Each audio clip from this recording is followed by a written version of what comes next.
seconds. Guidance is internal. 12, 11, 10, 9. Ignition sequence start. 6, 5, 4, 3, 2, 1, 0. All engine running. Liftoff. We have a liftoff.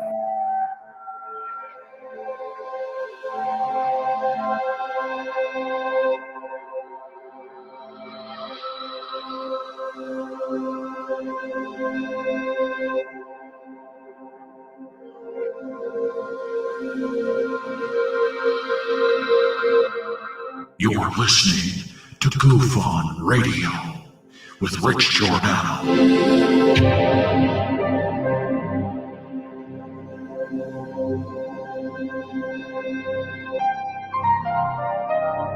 My personal belief is that there is very compelling evidence that we may not be alone.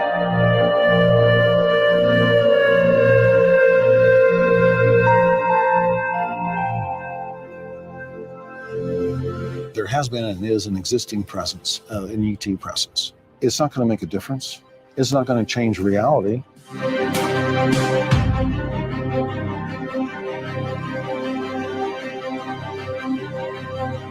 I believe, as do the other folks that were on the flight, that when we visually saw it, that it was something not from this world.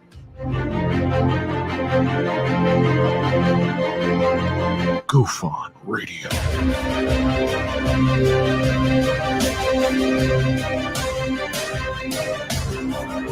You were either in or you were either out, brother. But the cream rise to the top. Oh, yeah. Goof on Radio with Rich Giordano.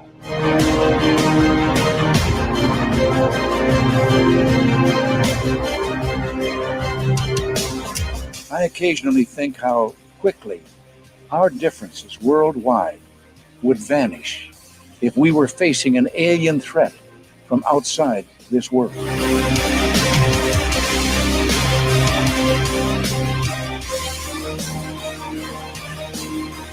Goof on Radio.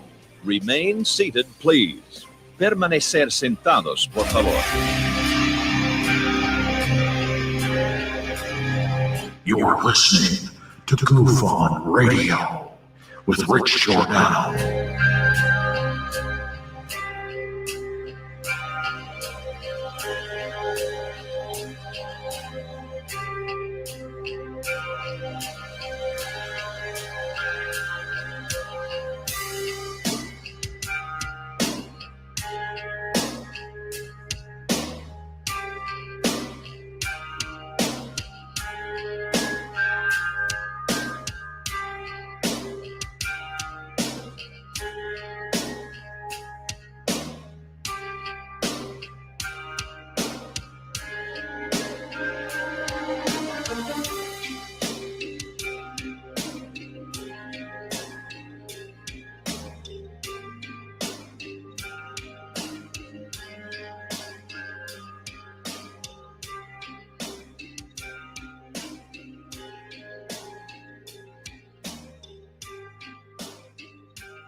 All right. Hey. All right. Oh, welcome to Goof On, everybody. I'm your host, Rich Giordano. Tonight, on this February 26th, Friday, 2021, we've got a nice special visitor this evening. Yes, from the magical realm of the paranormal and who knows where else.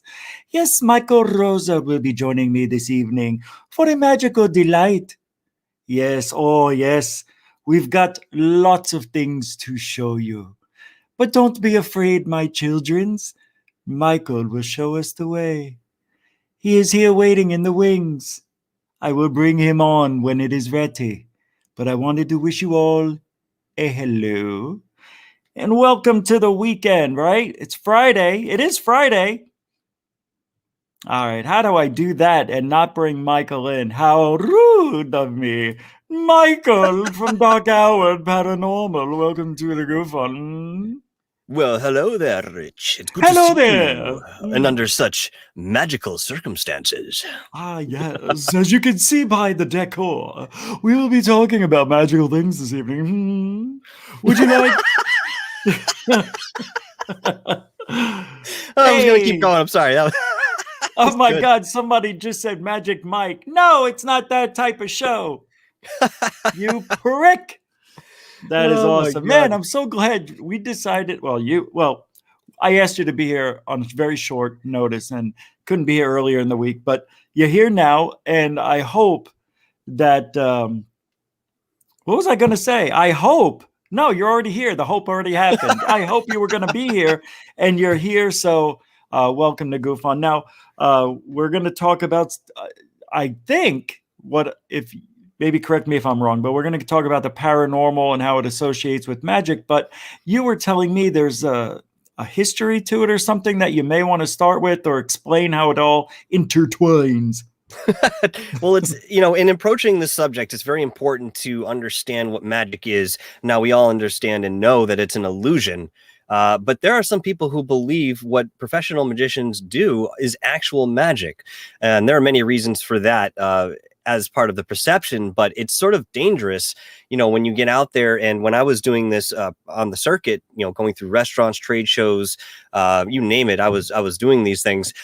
You have to be careful because people will really put too much stock into what you're doing to the point where you might actually really frighten them.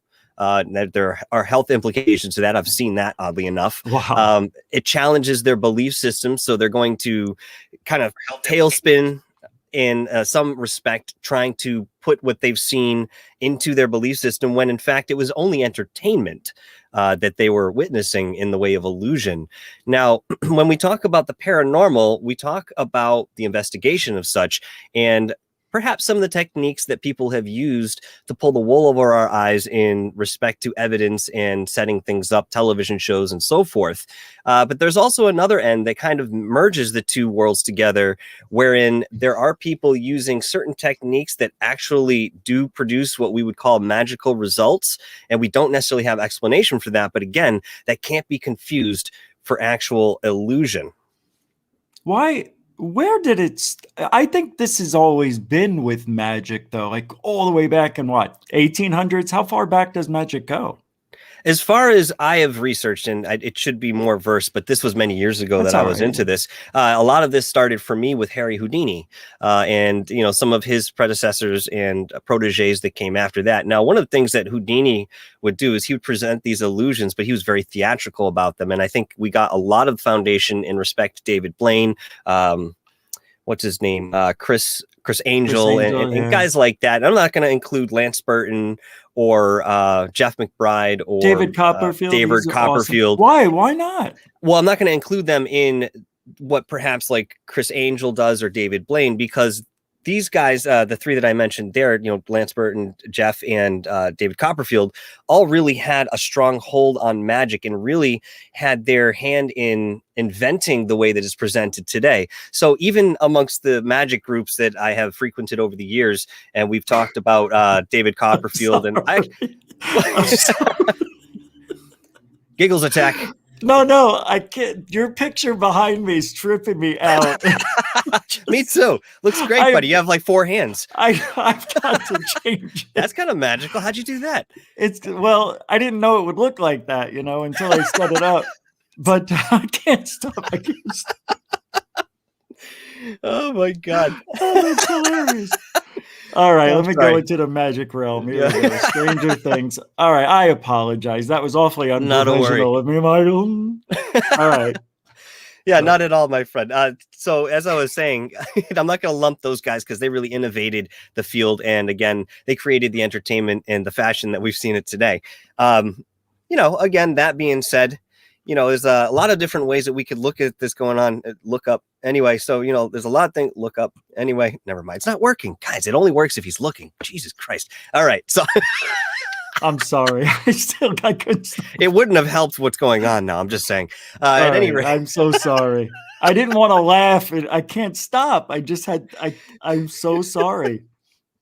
No, All right, I this is can't hilarious. edit this out. This is what people don't understand. When me and Michael do live. things for third face, I start laughing and then he starts laughing, and then I got to edit all that out, and you see a totally different thing. This is what he goes through every time he talks to me. I'm such This is what we an do. idiot. And I don't mean to be, Michael. It's just it was so funny. No, that's seeing all the hands. It's quite all right, Rich. Don't worry about it. If you miss it, just look up at the screen Come at any on point. now. I All still right, got the from cards here here. on out, I heard everything you said. Everything sure. you said. So, But yeah, so okay, I forget the question now. What was the question? no, you were talking about how Chris Angel, you wouldn't lump them in together with the Houdini types, Right, and because then of the after- innovation and so Yeah, forth. yeah. I forget where I Told was ya. going with that. Oh, I forgot where I was going with that. Well, the first thing I okay. asked you was, how far back does this go? Like the entertainment stuff. Did that just come out in the 90s? But Houdini was a theatrical guy, so he must have picked it up somewhere. Is he the innovator? I mean, in my mind, he is. I'm sure that there were others around him at the time that were playing around, but he was really the central figure to bring anything like this in terms of performance to light. So he would actually sit down and invent a lot of the tricks that we see on the big stage today. Yeah, he did sleight of hand. He was into close up as well, but his big claim to fame were some of those stunts that we see that actually had magical implications, unlike David Blaine, sitting in a box of water in New York for 3 days. I mean, those are more stunts rather than magic. They're feats of will and what the hell's the word I'm looking for? Mind over matter. I don't know. Feats of strength. Feats of strength will work fine, Something but like that, the word will come to me. But at any rate, yeah, there's a difference between it in terms of performance and what's actually being encapsulated in terms of content. A lot of times we'll get lost in the presentation. You wanted me to be looking up when you were speaking. Were you going to do something for us that I was that's right supposed here. to see? I was doing this the entire time. Oh, that's what it was. Okay. Yeah. Well, don't do it again because I'll start laughing. I'm over it, I promise. Well, I want to know for you, because I hear David Blaine and Chris Angel talk about when they were really young, they started and they were like getting people to watch them. I think musicians, I almost said, magicians are almost like narcissists in a way. They even come across that way. Is that a persona that you would give when you do your magic in front of people? My style was very open, and it's kind of indicative of what you see as the character here on Dark Hour Paranormal. Very open and entertaining. I intermix a lot of the stand-up comedy into my routines, so there were these one-offs and certain delivery at different times, really more of an elated sort of thing, whereas David Blaine or Chris Angel take on this sort of darkness about them. But my problem with those guys is that a lot of times they'll kind of put down what they're doing and say this is actual magic, or they'll allude to that idea, this is actual magic. Again, that's all fine and well for the character, but when you take it too far, it's just, you really do blur the lines, because I do believe that there is a form of what we might consider magic that's being used perhaps in, oh God, let's talk about voodoo for a moment. I mean, a different level of that sort of understanding of what magic is, and it's not to, put on a display. It's not for any gratuitous reason that, they would bring this to the forefront, that they know about it or they practice it. Unlike our traditional magicians. What is too far? Well, because we've all seen the rabbit out of the hat. We've seen the same tricks over and over, and it's built up to this God Almighty, I don't know, event that they tried, or like, I think, what was his name? Chris Angel. Somebody brought a person back to dead, even back to life from the dead, if I could speak. But yeah, is that going too far?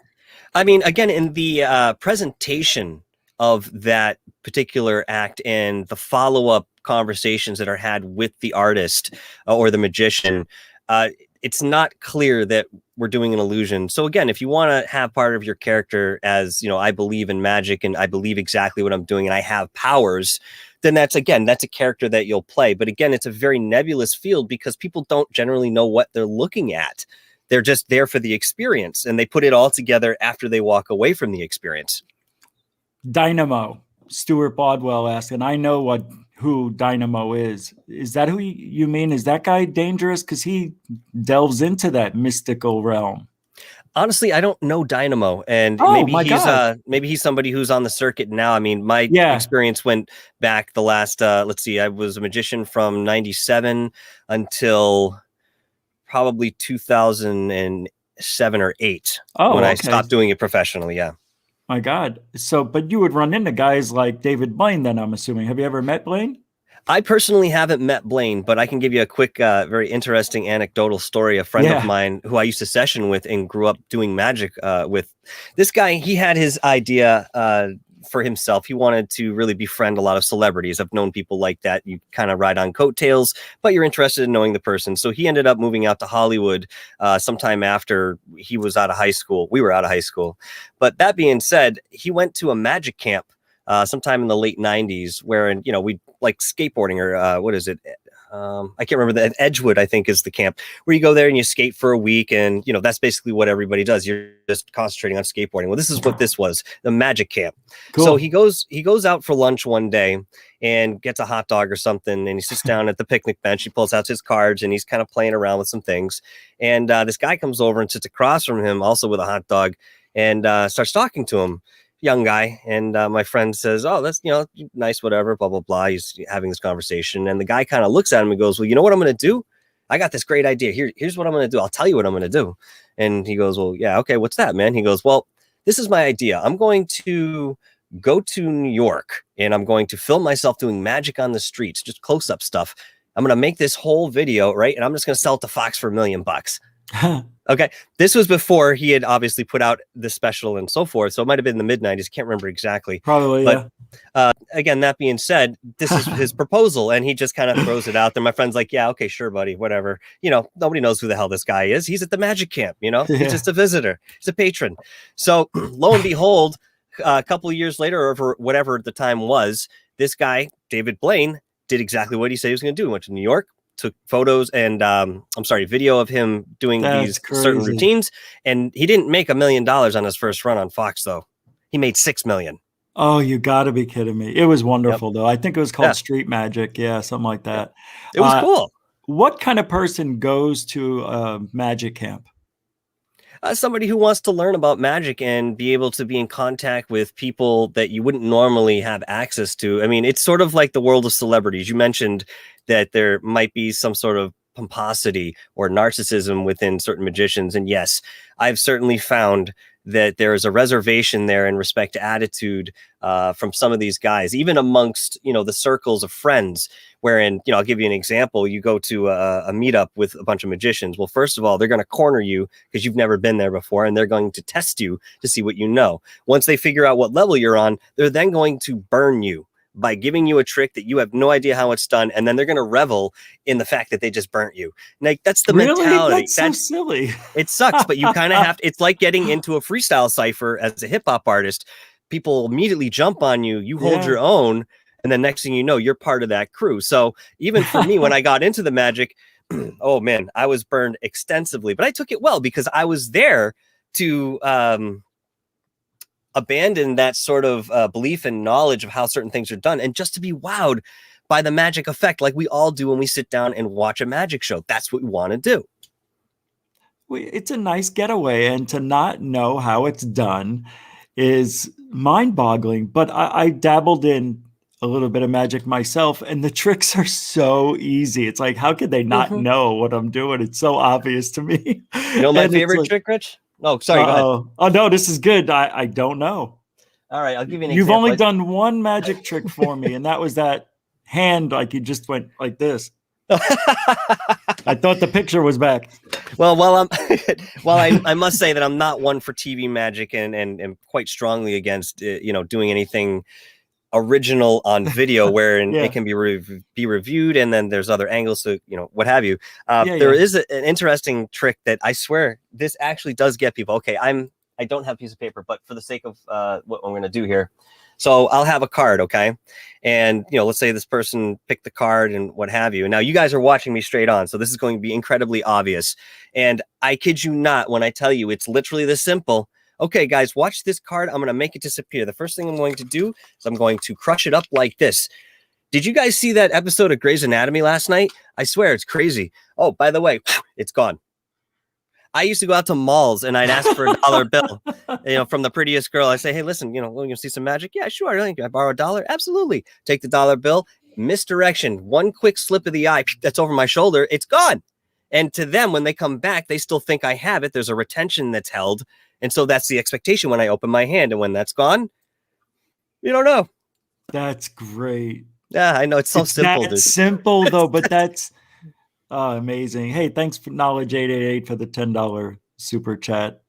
And I just want to throw this in there because a lot of folks transfer from show to shows. We all are connected in one way. I'll be on the roundtable after Goof On tonight on Spaced Out Radio. So right after this, we'll go there. But Michael, as easy as that trick was, there's some people who just don't have it.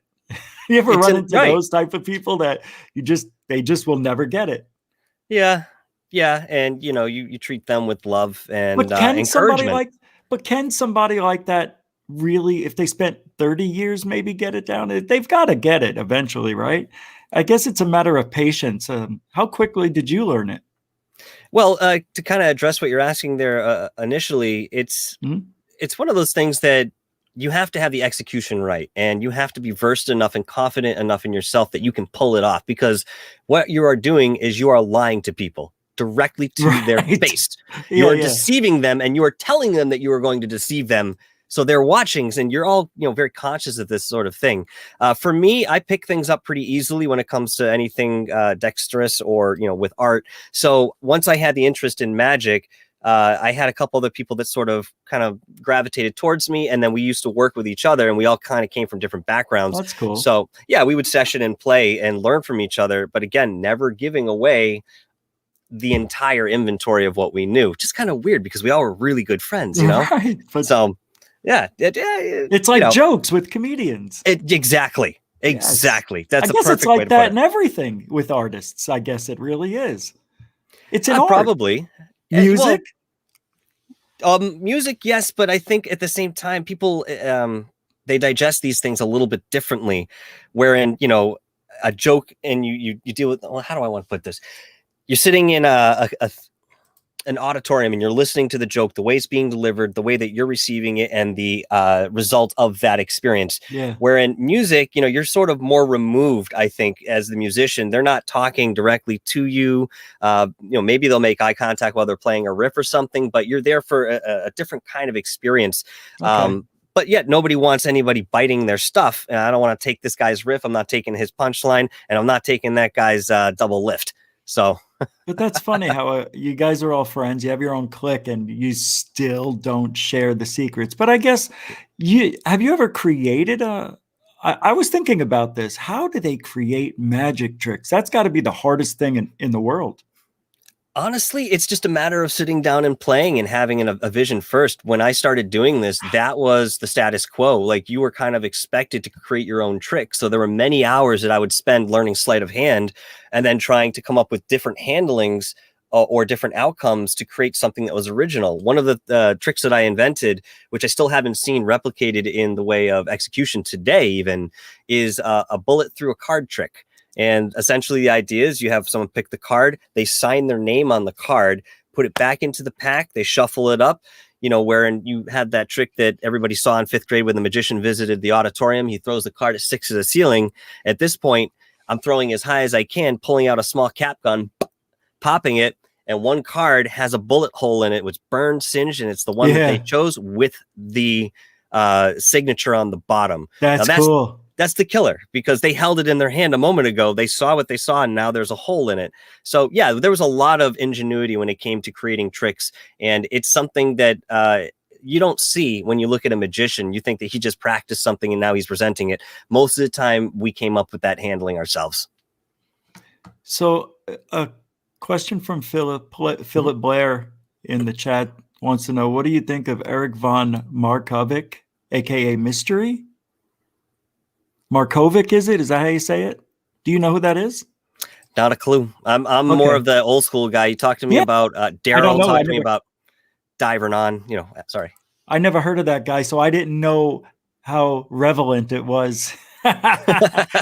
It's relevant. It's an inside joke. But I didn't know who that person was. That's why I threw it up there as a question. And let me ask you, as a friend, when I post, I've never done this before. If when I post something and I know you can see the monitor, does that throw you off as a guest? No, not at all. Did it make you upset that I did that? No. I just want to know, man, so I don't do it ever again. You know, I really okay. Penn and Teller, how about them? Love them. Joe Absolutely Monk love those asked guys. Love Penn and Teller. Some of the best magicians out there. If you guys remember, they used to have a show where I forget the name of it, but people would be invited to try and put one over on these guys, and they would sit there and debunk it. Yeah, it's Fooled You. Fooled You. Thank you. Fooled That's what it or is. something like or that. something like Fool that, right? us. Fool Yeah. us. Is that what Penn it and was? Teller fooled us, or we fooled Penn and Teller, something like that. Fantastic show, but I mean, these Yeah, guys. Sorry. I said, yeah, it was. Yeah. Well, these guys were comedians too. You know what I mean? And they knew how to put together a performance. I mean, it even comes down to the video game they released. I don't remember the name of that one either, but it's essentially a video game of real life. So they have something called Crazy Bus in this game. Okay. So you bought the game, you know, thinking you're going to play a great video game. You pop it in and you start the bus. And of course you start driving the bus, and you're driving at 65 miles an hour. And there's nothing else you can do. The whole point of the game is to drive 8 hours. Okay. And then turn around. You get 1 point, and you turn around another 8 hours, all in real time. You can't pause it. Oh, nothing. wow. It was a huge joke on everybody. Yeah. Love Penn and Teller. That is awful. But that would be, it's like a bus simulator almost. That's exactly what it was. That's funny, actually. It's not a bad idea. I love those real-time games. Flight simulators and stuff like that. Fly to New York to Paris. I mean, me and my friend, when those first came out, okay, I'll see you tomorrow in like 8 hours, and we should be able to see Paris, you know? And it's like unbelievable. And it was just lines, you know, it was crazy. That was a computer one of the first flight simulators on, I don't know what it was. I think it was a Mac. But anyway, we did not want to go too far away from the paranormal and demons and stuff like that. And you've already mentioned how you're not a big fan of that. Is that what I heard correctly? Can you just rephrase that? You're not a big fan of the demon/magician routine, are you? No, not very much. And it's because it dabbles too close into the spiritual realm. And is that more real than magic itself? Well, I think the spiritual realm is something that we might consider magical, and whatever comes out of that in the way of paranormal phenomenon could also be considered as much, because it produces the same effect. So, you know, if you're in a room and you're watching a crystal all of a sudden levitate off a table and drop back down, initially you can say, wow, that's paranormal. But if you knew that there was a guy behind it with invisible thread, okay, that you just simply can't see, and he's making the same effect, again, it can be replicated, but one, there's a reason and a logic, and the other one, we just don't know how it's done. Right. There's a reveal with one of them. Yeah. And if, you know, you were to hard press somebody enough, they'll tell you that there is a technique behind what they're doing. Is it okay if I get a drink real quick? Absolutely. All right. I did it before, and I thought I saw you make a face when I took a drink last time. I thought I saw I didn't even see you drink anything. I was not at all. I thought I saw a face. Cheers to soda water. And cheers to Red Bull. It does give you wings. So to come back to your question there, demonic forces, or those that are extremely negative and produce these sort of upheavals in our physical world, again, sometimes produce some of the same things that we see in illusory magic in the way of a professional performance. So one of the things I found in being a professional magician, and really, again, working with the public, is that there are a lot of people who will just who will just believe anything that you tell them. Okay. And it's not just the suggestibility. It's not just part of the act. They'll truly believe that you are a magical person with magical powers and you can do these things. That's what I always wanted to kind of stray away from, because if there comes a day where there are people coming out and saying, hey, listen, I'm very versed in energetic work, I have telekinesis or telepathic abilities, I don't want that line to be muddled so much to have everybody just dismiss that reality as a trick. And I say this as if it's going to happen. It's already happened. You talk to somebody like Darren Brown, a world famous mentalist, and he's going to tell you, oh, me too. He's fantastic. Very skeptical too when it comes to certain things. But he does a great job of kind of breaking down how certain effects could have been achieved, even if we don't know how they were done, or the person is claiming that it's done in some sort of esoteric manner. So I want to avoid the confusion between the meshing of two worlds when it comes down to it, I guess, to make it simple. Yes. So you brought up Darren Brown. What is the difference between a mentalist and a magician?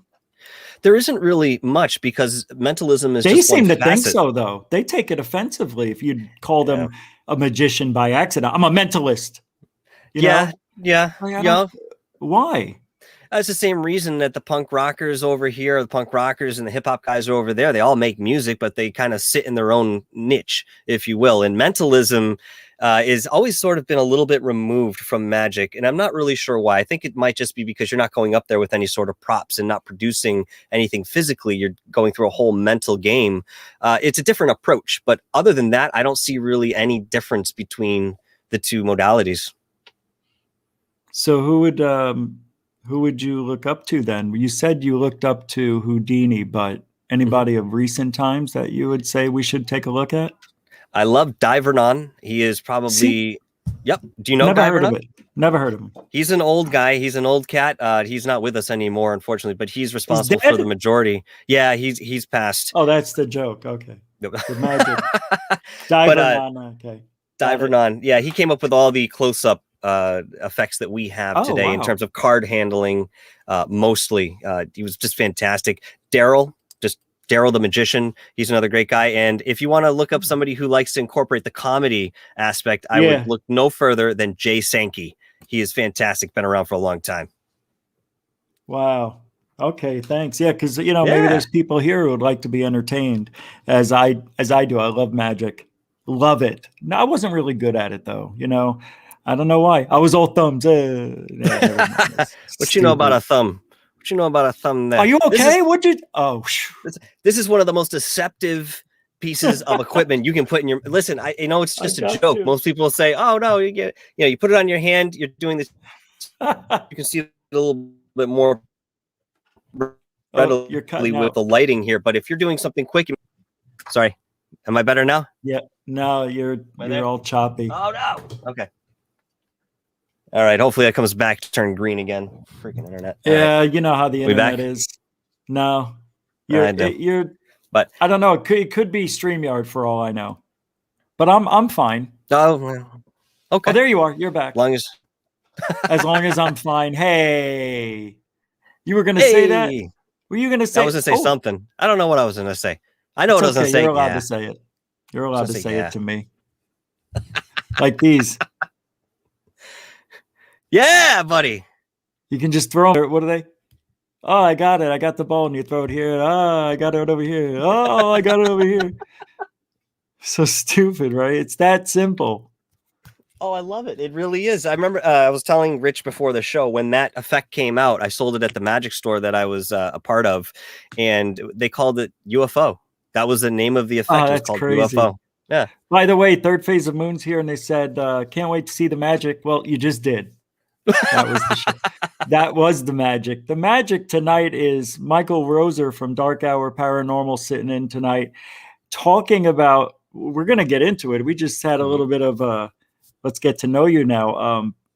But how magic and the paranormal could be intertwined and can be dangerous. That's what we've been focusing on a little bit. How can this actually be helpful to people?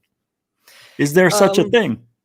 I don't know. I think that this is really just an art. And when we talk about magic as an illusion, it's an art form, the way that dance is, or any other performance like that. I don't think that there's anything that really helps people in the way of understanding something bigger, unless you want to say that this challenges your perception of what you see in everyday life. So don't always take what you see at face value. That's probably a nice lesson to pull out of watching magic in the entertaining sense. But why? I mean, it's just good, clean fun. I don't understand why we need to worry. I don't get it. I don't think there's any need to worry. But if the question was proposed, as it has many times before, is that real magic? Well, what's your definition of real magic? Is that magic? Is it something that comes from some other place? You have this incredible power. Again, people will believe that if you tell them that. But that's why we do the magic. It's the illusion of the illusion. Yep. I know. Right? Yes. So I'm a little confused, but all right, it doesn't really matter because we all know do we though, that it's all like real? It's real magic, not spirits running through us and handing us cards and stuff like that, and pennies are falling out of the ceiling. Do you think a magician is very good to bring on a paranormal research thing, whatever, a little venture? In respect to debunking what might be happening? Yeah, absolutely. Maybe. Why not? What a great tool. What a great idea that would be. Yes, and I don't know if anybody's done anything like that before, but I think that would be a great thing to do because they would know how things could be set up in a way that's nondescript and not something that you would recognize immediately. That's their job. Make sure you don't see what they're actually doing while you're looking at them. You could do that. You know that, right? Do you fall into that category? Like you would be the guy that can tell what's from the spiritual realm, but well, this is very confusing because when you're going to a haunted location, you're already under the assumption there's some spiritual activity. Mm-hmm. So a magician being there would prove what? Well, it would prove that whatever logical explanation for the phenomenon that's being witnessed that isn't initially explained by what you and I might know, the magician has a whole cache of other ways that they can manipulate what's being seen. And so they're going to go through that cache and say, all right, are there any strings? Is there anything behind the scene that I would normally use? Did this person, cuff something? Is there some sort of deception here? Because we'll be able to see it much more readily. And even when I did do the ghost investigating and so forth, I did bring some of that to the table and actually was able to debunk something that ghost hunters had done, unfortunately. Oh, yeah? Can you tell us or not really? Yeah, absolutely. At this point, I held on to it for a long time. And unfortunately, I ended up losing the actual high 8 camera that I had the video in. But long story short, we went to the Colonial Inn in Concord, Mass. And this was probably 7 or 8 months, I think, after Ghost Hunters had been there. I didn't even realize that until I had talked to the bookie that they had been there recently. But I thought that was interesting. So I didn't watch the show. I had a lot going on. I was gearing up for other investigations prior to going into the Colonial Inn. But my friend or my partner at the time, we arrived there. It was just the two of us, and we were given the key to. It was on the 2nd floor. I can't remember what the number of the room was, but it was a room that was used many years ago during the colonial times as. When they were fighting wars out there and the Minutemen were getting shot, both sides were being carried into this place, and those who could not be saved were being stuck in this room to die, being told that they would be helped later on as the nurses could get to them, but they were just left in there to die. I've heard of this, yeah. Okay. So we were going into this room, and as soon as we went in there, I opened the door, and it was a lot heavier than I thought it was going to be. In fact, I had my computer and all sorts of gear in my hands. Things swung back, kind of knocked me in the feet. I'm like, my God, who put this huge reinforced steel door here? That was going to be, a nice antiquated, ancient, sort of architecture, but it wasn't. So I pushed the door back and eventually kind of really pushed it back because the spring was strong, and we got in, and it was stuck. It stayed where it was. I thought it was pegged. Right. I was like, okay, cool. So as we're setting things up, I walk over by the door, and as I walk within about 1.5 feet to the doorway, I noticed that the floor kind of sunk a little bit from being an old floor. And at that moment, the door budged a little bit. I was like, oh, that's interesting. Okay. And I kind of looked over and I saw that the carpet had been worn out, where we were standing, but on the edges, the carpet was still pretty intact. And that was part of what was holding this door. Less traffic. Yeah, got it. Exactly. So I then inched my way a little bit closer to the door, and sure enough, the door closed. Wow. Oh, that's curious. So it was just something I observed, but didn't think much about. Now, if you watch the episode that the Ghost Hunters did on that particular room, which I watched, sometime after the fact, I said, wait a minute, here's this big guy standing right where I was standing. And as the 2 times we see the door close on him. Okay.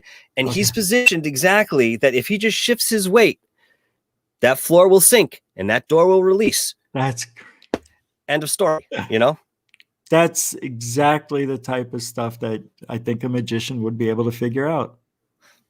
That's pretty cool too, though. Yeah, that's pretty cool. But they didn't ever come back and say, hey, here's an update on what happened at the Colonial House. We accidentally stepped here and didn't realize it at the time. You wish they would have done a follow-up like that.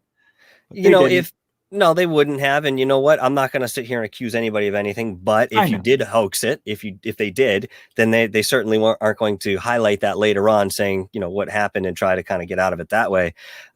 It's unfortunate. And I was really surprised to actually put this together. And I thought, man, you know, at that time, if I had released it, that would have gone viral for sure. But I just didn't want to step on people's shoes. You know what I mean? At the time. It was a long time ago. Anything on TV, you just can't trust. I just can't. Yeah. I used to love Ghost Adventures with Zach Bagans. Hated him, loved him, whatever. But he is what he is. He was good at what he did. And now I'm kind of like soured to it. And he's got perfectly dressed and they're all groomed. And you know what I mean? It's like they've really come into some money and they've changed. And that's fine. I guess I would do it too. I would change along the way. But I would never dye a beard or my hair. I got to tell you that. We mentioned, did you hear my voice? You know that octave means seriousness is coming. You mentioned voodoo earlier. Have you ever gotten into that? Not more than just researching it. I never decided to. You can stay. Embark on that. No. Yeah. Well, if I see you know what would happen to you, Rich, you know?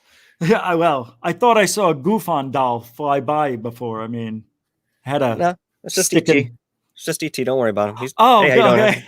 That is me. Kind of looked like Jaime. That's not nice. God forgive me for that. Third phase, I didn't mean it. I won't even say it. All right. So how you doing? I'm fantastic. How about yourself, Rich? I'm doing well. You know, just scooting around. You were going to say something? So when we're looking at, you know, magic and the paranormal, again, we're seeing this similar effect. Now, the question is, when we get into some of the houses that we investigate, or, you know, some of these places that are undisclosed and we go there and we're taking investigations, we're trying to put together how something happens, whether it's a sound or whether it's a physical anomaly that we witness, exactly the same way as if we go and see an illusion show, a professional magic show. I think our brains and our minds are working the same way to try to reach from the beginning and then connect the end result, and yet we're confused both ways. So I think there's some bit of relation, or at least some sort of relationship between what we know as magic and how our brain interprets it, again, in the illusory sense, and what we might consider real magic, wherein something happens and we just can't explain it. Because let's face it, a lot of us will call something magic if we see it happen and we can't explain it, especially on further observation. So there's something there in the way of similarity, I think, in the way that we're interpreting and trying to come to the conclusion of what we just witnessed versus, you know, the illusory and the mold, if you will. So you're saying that there really is no spiritual magic then? It's you know what I'm saying? Like no, I'm saying that I guarantee you somewhere along the line we're going to find a logical way that some of these events are produced, and it might be that we expand our understanding of certain sciences, but I believe that there is a method that is followed even when it comes to demonic forces, if you want to call it that, or spirit just trying to interact with the physical realm. I think, again, what we call magic is what we just don't understand. I don't necessarily believe in magic beyond that explanation, because once we understand it, how are we calling it magic? We're able to execute, we're able to do it, we're able to perform it. So yeah, that's a good point. I saw Kim Brower asked if how do they elevate on the street? I mean, that's all TV stuff, right? Two explanations for this. So if you're referring to David Blaine's, yes, thank you, Kim. Twice, by the way. If you're speaking about David Blaine's, what was it? His levitation, I believe, that was on the streets of New York. Yeah. I'm going to tell you guys something that's going to break some of you guys' hearts. Okay. And it's going to make you look at magic a little bit different, at least in the way of television magic, which has its place, but, you know, is not really as popular as it once was. Okay. So first you see David rise a little bit, right? We see this first, like 6, 8 inches off the ground. Boom. Then he comes back down. Next shot, next scene round, he's way high above the ground. He's like 3.5, 4 feet, whatever it was. And the crowd behind him is going, oh my God. Oh, well, let me tell you something. Every single one of those people, they were stooges. They were all in on what was happening, because when he actually was lifted that high up into the air, he was using a crane. Okay. This is television magic. This is part of it. Okay. So how did he initially rise up that 6 to 8 inches though, without the crane? Well, there's a technique, and I will tell you what it is because it's been long in the public eye. It's called the king's levitation. And essentially what you're doing is you're angling yourself with your 2 feet, wherein one foot comes up and the other one is planted, but angled so that people can't see it. Now, the problem with this trick is that if you try to perform it for a large group of people, undoubtedly there are going to be some on the peripherals that see exactly what you're doing. And I'll be honest, in the 4 times that I've actually performed this monstrosity of a trick, I've seen some people looking at me going, and I would look at them just because the rest of them were all, and half the time they'd catch on. But a lot of television magic is that, dude. Yeah, that's exactly what it is. Now, I have something, and I want you to watch this with me maybe someday. I don't have it set up now, and I don't even think I can play it on YouTube.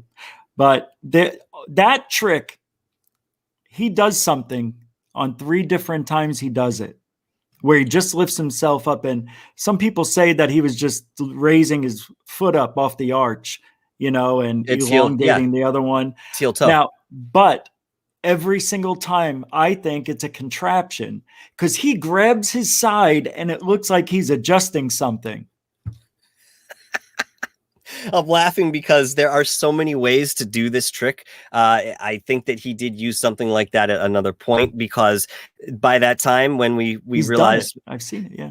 By the time we realized that this was an effect, everybody and their mother was trying to come up with a different way to do it. So yeah, I've seen the contraptions. I've seen them in shoes.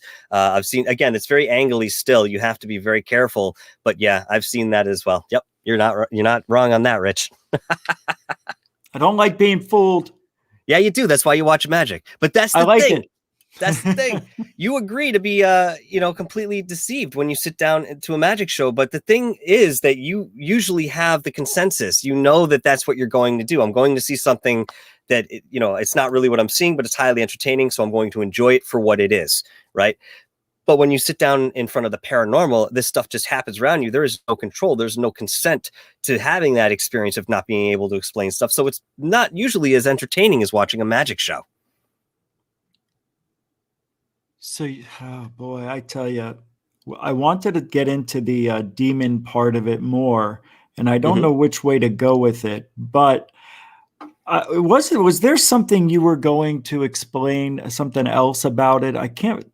We didn't talk too much before. I don't like doing pre-show interviews, but I mean, you and I talk frequently, so it's not like, maybe we didn't talk about it, but with this demon part of it, and people, I just think that they want it to be real, just like people who see things in the sky, they want it to be real, even though it's an airplane. Don't you think that's really like a cult following, and it just gets all the attention because it's so out there?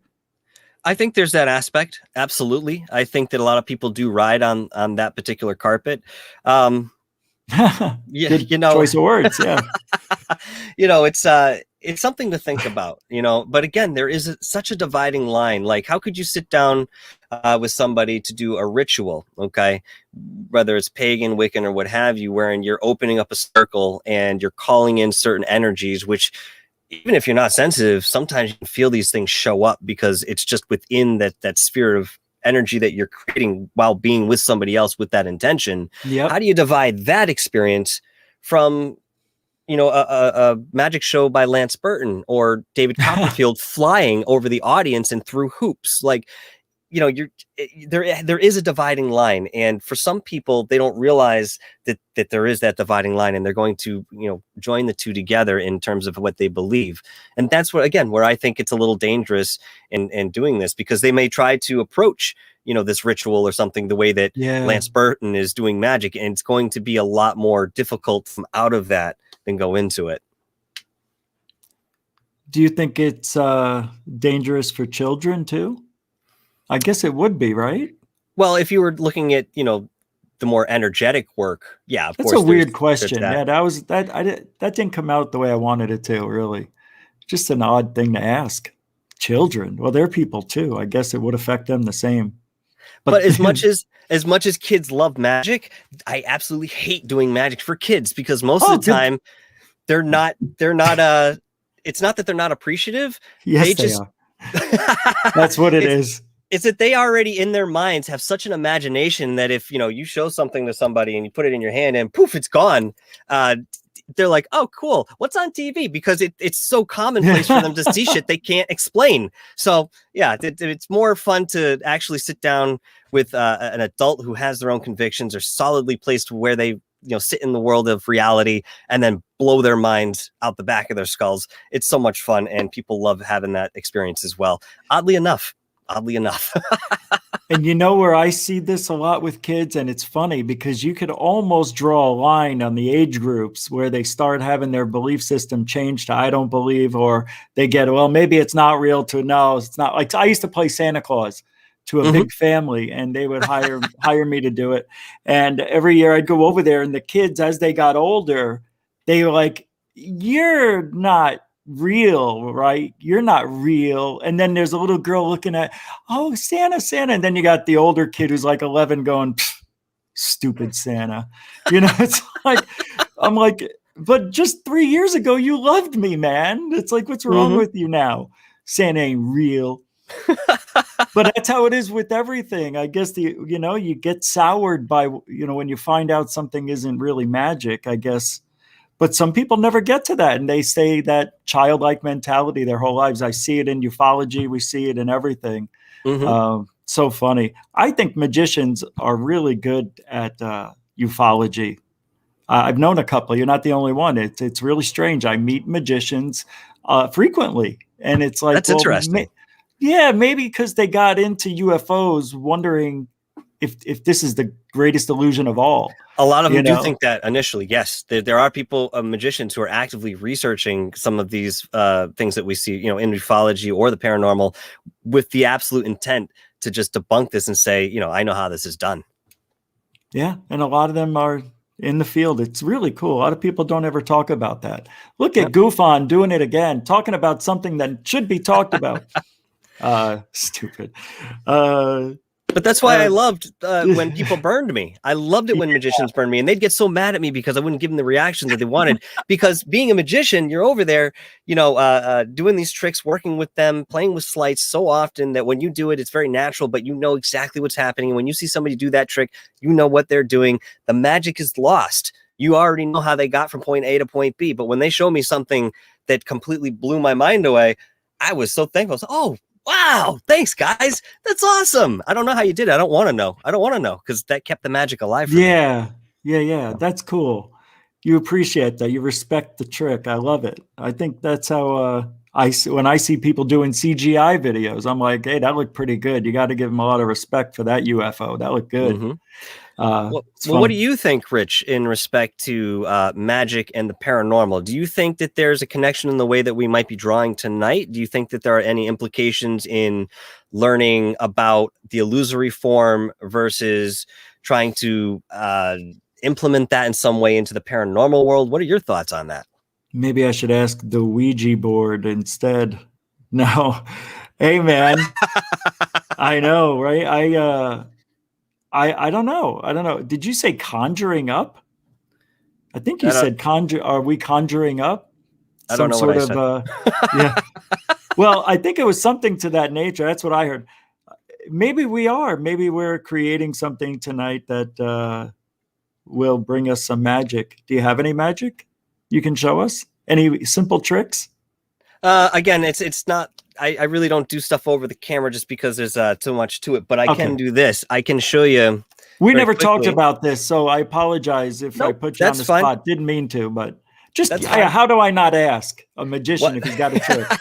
There are a couple things that I can just kind of mention very quickly for those of you who are interested. And I don't know where Disciple Will is tonight. I haven't seen him in a while, but he's also into magic from my understanding. That being said, again, never assume that what you're looking at is exactly what you're looking at. I have here in front of me a deck of cards, right? Deck of cards, which just happens to be blank. Okay, these are blank cards. These are gaffed cards, but you would never know if you didn't see the front. So once again, to make that a little bit more clear, there's no printout. This is an actual card. Now, what I can do with this is create the effect of making an entire face disappear, right in front of you, where I just wipe the print off. Okay, and I'm not giving anything away here that isn't already out in the open these days. Yeah. We couldn't have talked like this, 15, 20 years ago. It just wasn't, it didn't happen. So again, never trust what you're seeing. Start thinking about what other things could possibly be when you're looking in respect to the magic. Now, that being said, you also have certain tricks that are gimmicked. All right, this is a coin through trick. Essentially, it can be given to an audience member. It's comprised of 3 pieces, 2 rings.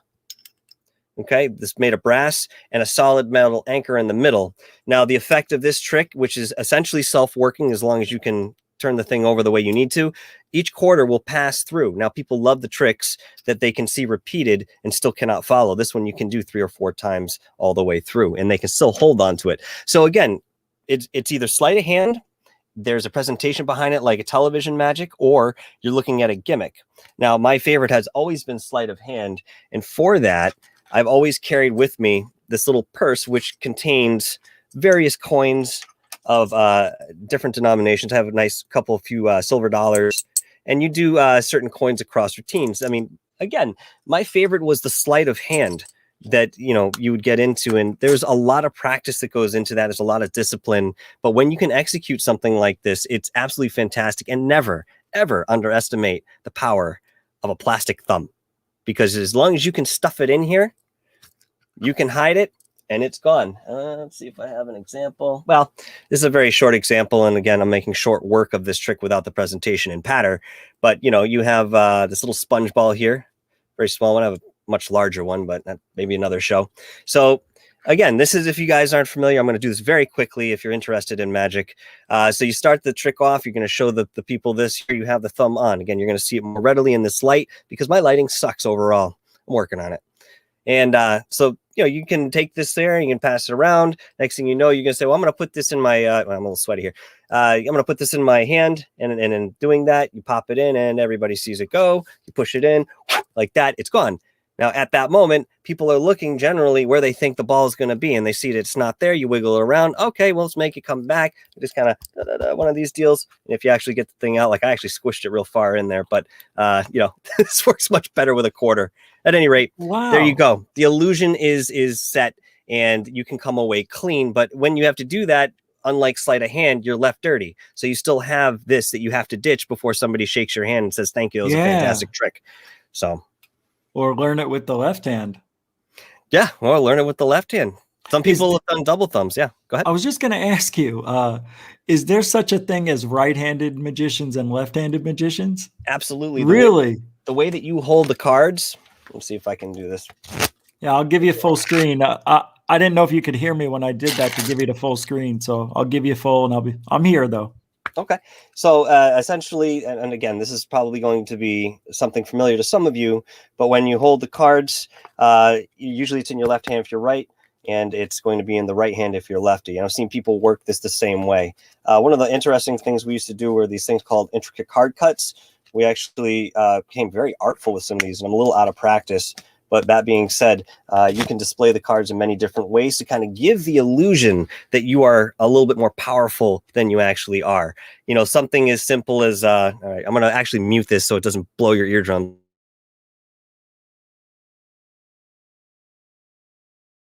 Something as simple as a card waterfall that you kind of just work into your pattern. Again, what you're doing is you're building up this persona, you're building up this confidence, and you're showing and letting everyone know who's watching you that you are beyond confident about the incredible and unexplainable bullshit you're about to pull in front of them.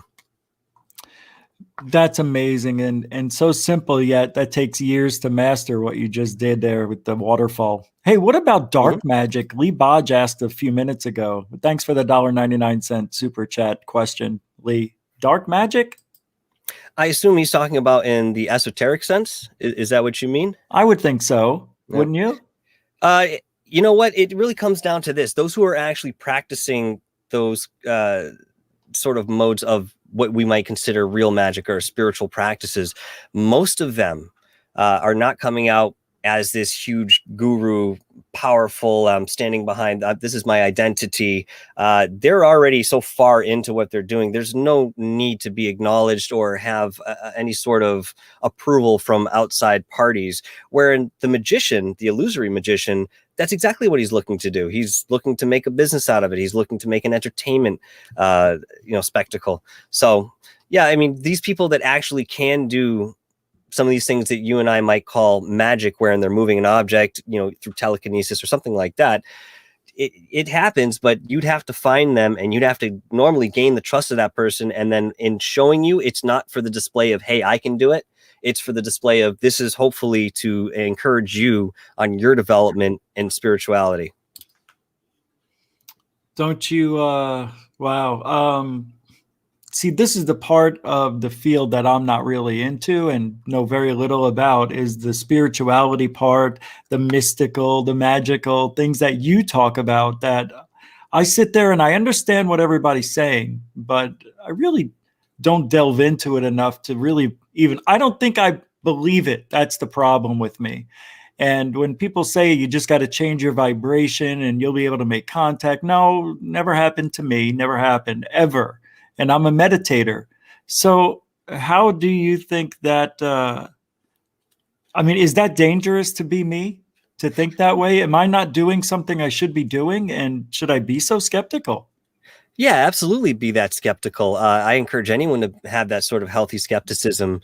If you were to perhaps join a coven, okay, and it's not necessarily you have to subscribe to the belief in a sense, but if you were to go to a ritual that had that sort of energy behind it, there's a chance that you might get something out of it. I can't tell you exactly what, because it's really personal for every individual.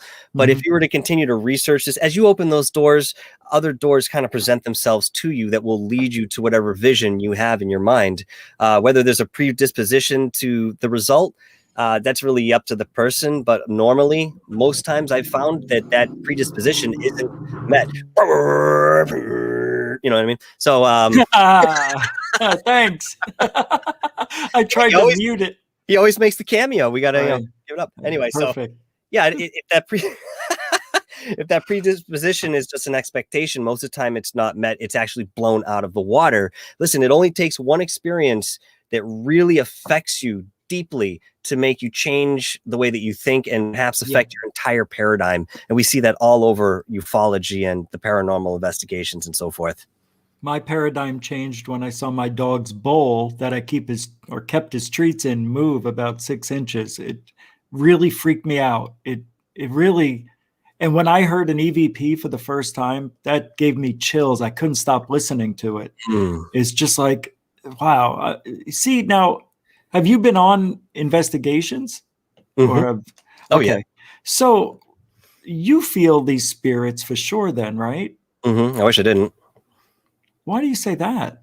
Because more than often, it's an invasive, really tight, angry, aggressive feeling that shows up first. Yeah, I feel the good stuff too, and there's a very big difference, but I have no control over it when it's happening. I do my best to truncate it when it's going on, but in the end, most of the time I don't have control over it, so it can just come whenever the hell it wants to.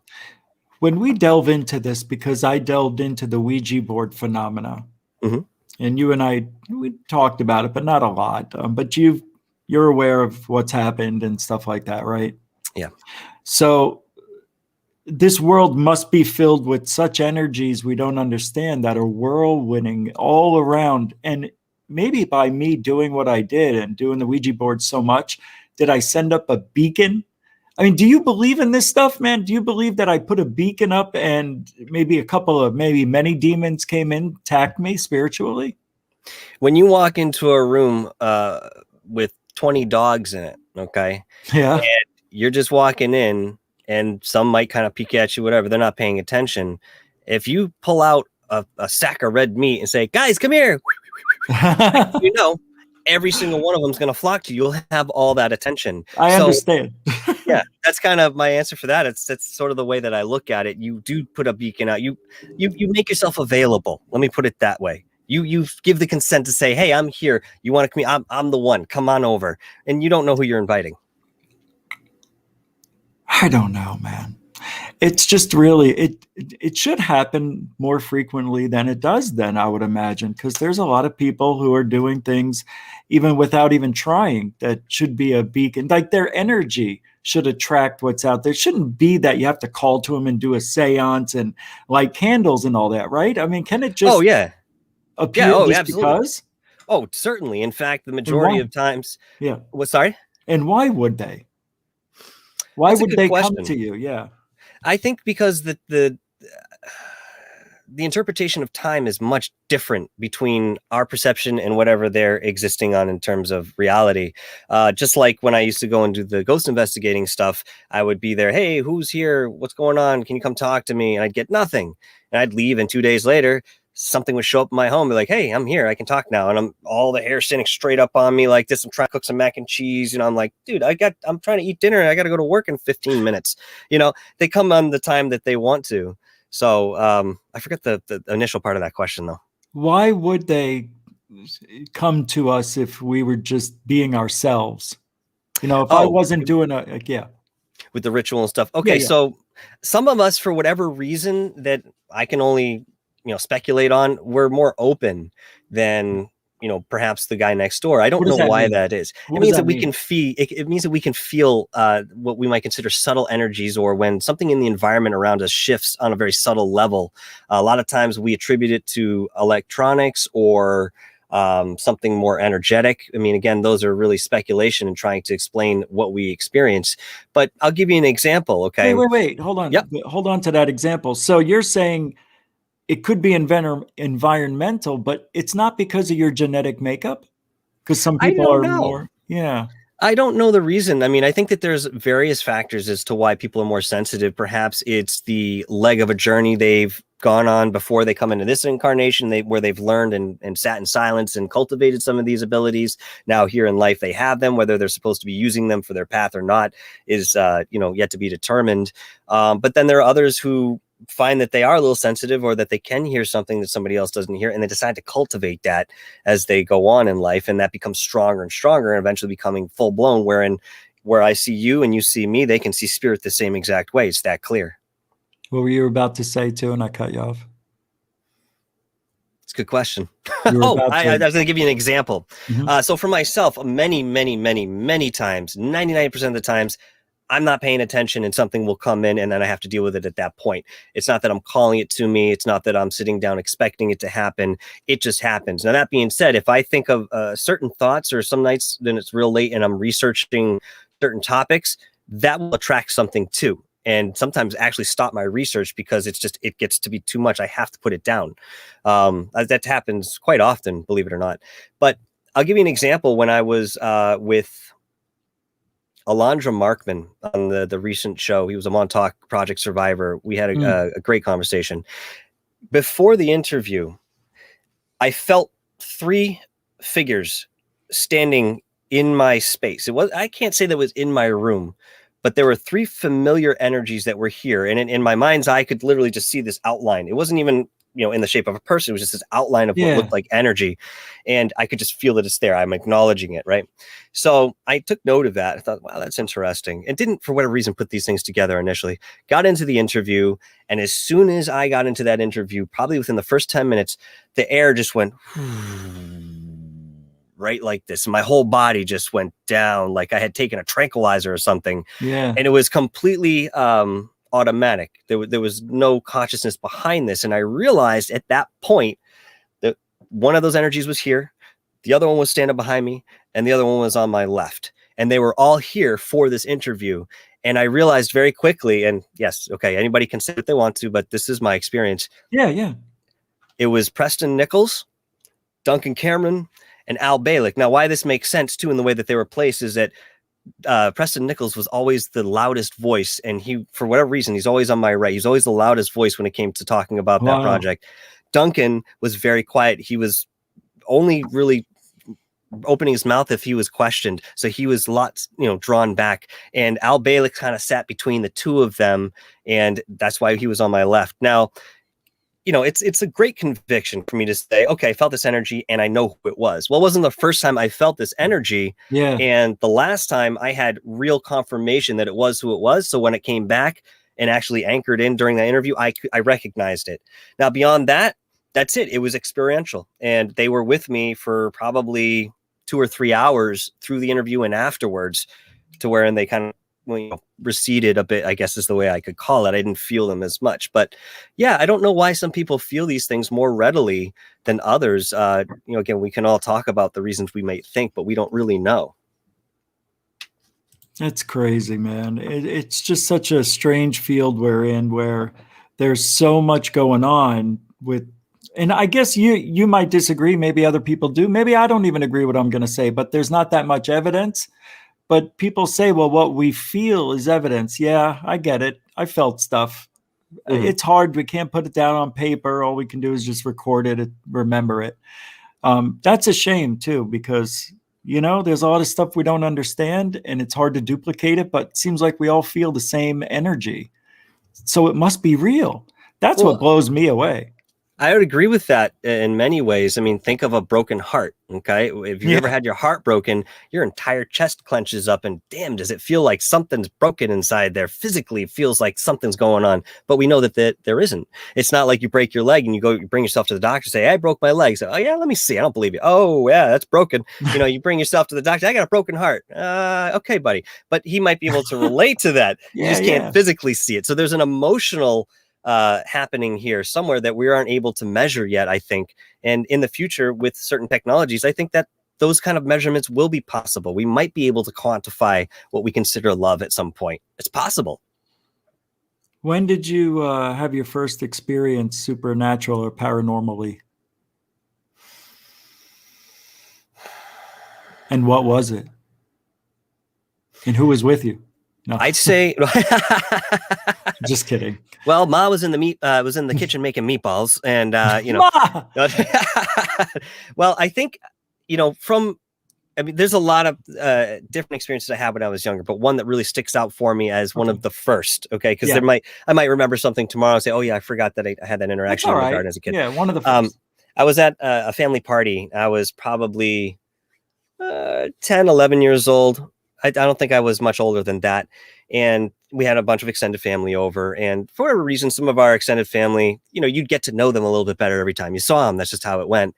So we had a cousin, a younger girl. She was 5 or 6 years old. My cousin, who was a year old, younger than I was, and my sister, who was 2 or 3 years old. Younger than I was, as the kids that were there. So Mackenzie was the little girl's name. Her mother comes to me, my aunt. She says, hey, we're going to have a sleepover at my house tonight. Are you interested in coming over? We'll have some Coca-Cola. I'll make some popcorn. You guys can watch some TV. We'll hang out. I was like, yeah, sure. It sounds like a great time, because I thought we were just at the party and that's what it was going to be. But now we're going to go and have a sleepover tonight. All right. So I said, that's great. So she goes, okay, cool. And she's doing this in front of, my parents and everybody else is there. And we're all getting into it. And she goes, but here, can I talk to you for a second? I was like, yeah, sure. Okay, come with me. So she actually brought me out into the next room. He said, listen, I'd like you to come over tonight. I think this will be a great time, but there's something I have to tell you before you come. I said, what's that? She goes, my house is haunted. I said, what do you mean? She goes, well, I have a spirit there. He's a male spirit. He used to be a doctor. He lived there in the earlier part of the 20th century. He performed illegal abortions in the basement, among other medical things that he shouldn't have been doing at the time. Right. And he's actually buried down the street. I know his gravestone. I know his name. And he comes and he is with us all the time that we're in the house. Lights will go on and off. You will hear people walking up and down the stairs, and you may hear doors slamming and other odd things. But I wanted to let you know so that you didn't get scared when you finally came over. And I was like, okay, I'm in. So I went. I was, second thought about it for just a moment, but I said this is going to be an interesting experience, and I wanted to go hang out with my cousin. So we did, and I was in the living room. It was late, probably about 12:31, which was late for us in those years. And my cousin had fallen asleep while we were watching TV. So I was getting tired myself. Said, all right, I'm usually the last one to go to sleep out of my friends. It's always been that way. So I click off the television. I lay back. Again, we're in the living room sleeping on sleeping bags, and I start hearing what it sounds like doors closing in below me, which would have been the basement. Okay. But they sound very heavy. And I'm like, what the hell? So I sit up and I'm like kind of listening to this again, keeping in mind what she said. And I start hearing on the staircase to my left, footsteps going up the staircase. I'm like, oh, okay. So now I'm starting to get a little more panicked that there's more activity. Now the hair's starting to raise up and I'm starting to get scared. Okay. As I start feeling this, I hear downstairs what sounds like a baby crying. Oh, shit. Very faintly from underneath me. I'm like, oh my God. No okay. way. This is too much. And again, I'm like 10, 11 years old. And this is really the first confrontational, experience I'm having. So long story short, this continued for, if I was to guess, maybe 20 minutes to a half an hour. Wow. I pretty much did what you guys would think. I pulled the blankets over my head and I just laid there until it kind of died down, and I was able to kind of just drift off to sleep as a child, being so tired at 1:30, 2 in the morning. But I told my aunt about this, and she goes, yeah, that's exactly what we experience all the time. She goes, for some reason, she has a fascination with my daughter, Kenzie. I said, well, what happens? She goes, well, essentially what will happen is I'll come into her room to check on her before I go to bed. And she has this little stuffed rabbit that looked like the Velveteen Rabbit, if you guys remember that book. Yeah. This rabbit would be normally sitting on her bed like this, right next to her.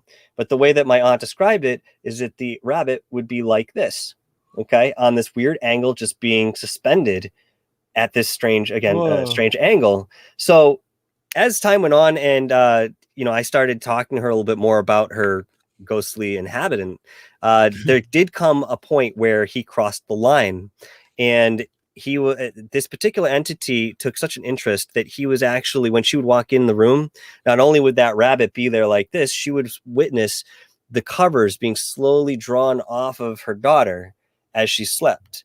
And she was very uncool with that and actually screamed into her daughter's room at one point to leave them alone because she got so freaked out with this. It seemed more invasive.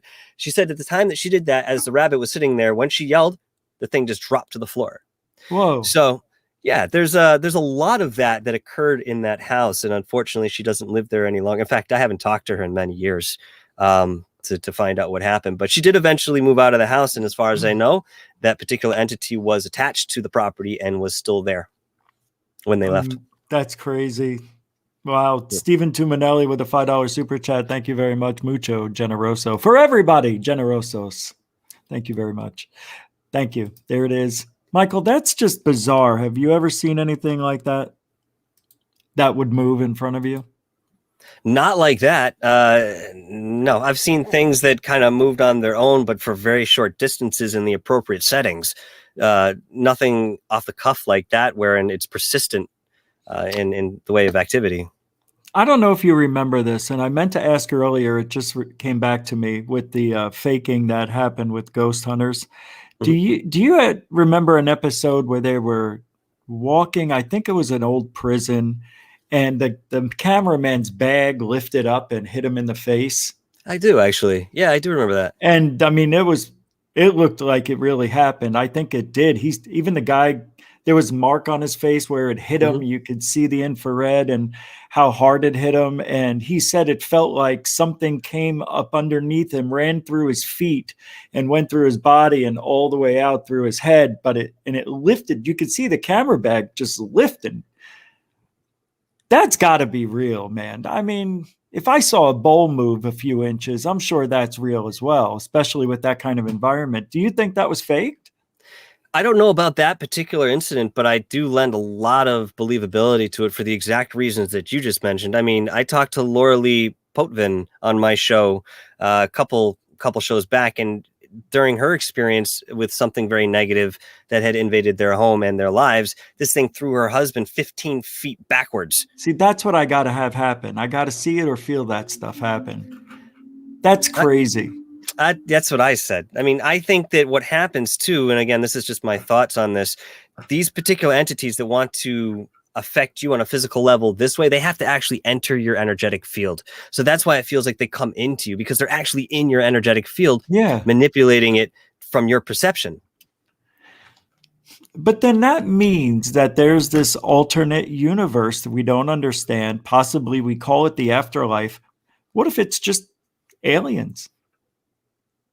Anything's possible. I mean, I still think that there's a very real differentiation between vibrational realms. I think that there's frequency dictates existence in a lot of ways. So if it is aliens kind of, buckling up on a Friday night with a couple beers, hey, let's go mess around with some of those guys at the frat you saw the other day. Yeah. I mean, I know that spirit can be very joking too. I know that they have a great sense of humor. So why wouldn't extraterrestrials as well? Who knows? But what I'm confused is with why would, and I know what you're probably going to say, so don't give me the same answer that you would give every single time that, well, because they have unfinished business. But why would a spirit hang around? I don't get it. If it's so great, get that, go. What are they hanging out for? Seriously.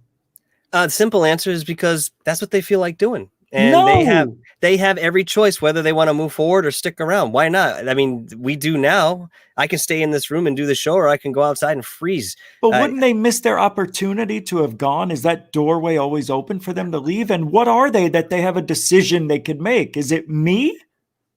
I mean, I think from my understanding and my research that doorway is always there in the back of their mind. Again, this is from talking to people and so forth, near-death experiences. A lot of people say they find themselves in this limbo type state wherein they can interact with things in the environment. They can see people. They can fly any place they want in the universe. But at some point, they're aware of this little pinprick of light. But when they put their attention to it, it starts to grow. And as they continue their attention, it grows and then envelops them. So at that point, that's where you're kind of really crossing over into, what people might consider a higher angelic realm of sort. I've been told that it's something as simple as if you pass on and you're not ready to go on that light, you are free to explore for as long as you want and create anything you want. So that means if you want to create the house that you grew up in, Rich, and have all those friends that you were real close with living in that house with you along with your family, you could do that for as long as you wanted to. However, there will come a day that you do have to move forward, just like we can't get stagnant in what we do for very long, even though it may seem like we experience a good spell of it. Why'd you have to go and ruin everything? You see, now you just said something that I don't understand. Okay, we only have a limited amount of time to stay in this next realm where eventually we're going to have to go towards the light. Why? What's this theory and logic? So if you I never heard of it. That's why I never heard of it. If you sit down, I'm going to try to give you an example. If you sit down to play a board game, all right, and you love this board game and you play it every single way, you turn it upside down, you create different ways until every possible way to play that board game is exhausted, what do you do then? Something else, right? Yeah. Well, so everything's finite? I don't know if that is necessarily, what do you mean of finite? Like, so everything has an end? Well, yeah, but in what respect? Like it's limited. There's only so many combinations of living that you could do. So why stay here? Move on is what you're saying. But you could still stay there and do nothing, right? You could, or you could turn over and say, oh, this is a different board game I've never played. I'm going to stay a little bit longer and learn this one too. So that's interesting. Yeah. Okay. Yeah. I get it now. So it's really up to the individual. I look at life as play. Yeah, it's hard and there's struggle, there's turmoil, there's all these negative and unpreferable sort of things. But at the same time, I think as spiritual beings, or all right, let's get rid of that term for a minute, as beings of energy, that we're at our core, we are consciousness, we are energy, however you want to define that. I think that there is a really big part of us that enjoys just the play of it. And if I was to pass over, tomorrow, I would probably hang out and just kind of see how malleable that reality is and see what it has to offer until I say, okay, well, now I want to go to Hawaii now. And so I'm off to a different universe and I'm going somewhere else. Yeah, I understand that. Here's a thought I had today. Because you were coming on, I was just trying to think of things we could talk about. And I often have this thought, what if I died last night? How would I know? If I died in my sleep, let's just say, and right now all this it's not really happening. How would I know? You wouldn't, I guess. And you know what I mean? What if I died as a baby and I'm living this all time? You know what you don't know. Do you know when you die? Well, what you bring up now, in order to answer or even entertain that question or that thought, you have to define what reality is. Okay. I think it was Descartes that mentioned that for a good portion of his life, he attempted to prove that we were either dreaming or not dreaming. And in the end, he couldn't even prove that we were awake. So that's something to think about when it comes down to the philosophy of these natures, you know? He couldn't prove that we could say that we're in a dream or we're not in a dream, because there was nothing concrete or viable that we could stand against that and say, definitely, this tells me that I'm awake, because dreams could feel and be experienced exactly in the most real of senses as well. We can't differentiate sometimes when we're in a dream what's reality and what isn't. Same like we're here. Yeah, no, I know. It's just, man, I mean, the possibilities are endless. Before I said the word finite, and people were questioning that, I think. So finite actually means having limits or bounds, which is exactly what. No, I know you know, but I think I saw a commenter in the chat saying that I think they thought I meant infinite, but I didn't. I meant finite. We always learn something here at Goof On, Mike. You know what I'm saying? Always learning here. Oh, I do. We're rounding out the end here. So, okay. Is there anything? Well, we got to. How long can you go? Can you go another 10 minutes or so, or 15? Because I got to do the round table. Yes, right, absolutely. Whatever you want to do, I'm here, buddy. Absolutely. Yeah, and that's another 3 hours. So, just wanted to let you know and let everybody know we still got some time left, but about what, 15, 20 maybe. We'll go around that. We'll do that. 15 if you can. Sure. All right. So we've talked about voodoo a little bit. We've talked about demons. We talked about magic with the paranormal and how a magician might be a really good investigator or researcher for the paranormal, all different branches of it, UFOs, spiritual, ghosts. So what am I leaving out? Is there anything I left out that we need to talk about? What is your study of interest? What is it that you study? I forgot to ask that earlier. In relation to the fields that we're in, or in other senses? What's your specialty, Mister? Oh, Jesus. That's what a do you tough call question, your? Rich. Not that you're an expert. None of us really are. But right. What would you consider you know most about? God, I'd have to say that there are a few things there. I think my knowledge kind of crosses with the spirituality. I guess we're going to use umbrella terms for this. So with the spirituality in terms of the internal interpretation of things and how that might be expressed outward and so forth. Like, again, the spiritual aspects, the paranormal, and ufology I'm catching up with ufology, but I've got a little ways to go. There's lots to learn about ufology, which I'm doing every day. But yeah, I mean, sound, definitely sound. Music and stuff like that, how it influences. And I love time travel, the idea of it. But, a lot of what I'm pulling myself on, there is an element of healing that I'm still doing in relation to some of the experiences that I've had. So as time goes on, my interests don't necessarily wane, but they shift focus within our field based on the healing that I'm doing. Question from Third Phase of Moon, the brothers, the boys. Can you ask DarkHour Paranormal if he believes there's a person out there with the power equivalent to the Force, like Luke Skywalker? Anyone out there with those powers? Really? Yes, I think absolutely. Wow. No, you and I will never know about them because they will not advertise themselves in any way, shape, or form for the glory of exposition. Did I say that right? Exhibition? Exhibition. Thank you. That's the word. I thought you said it. Yeah. So, yeah, I mean, I believe that there are people who have understood. I mean, look at auditorial levitation, and some of the chants and the monks that play with that sort of thing. I think that the mind over matter thing is a very, very real concept and something very intrinsic to our understanding of reality. It's just maybe something we've forgotten and we're now sort of picking up again.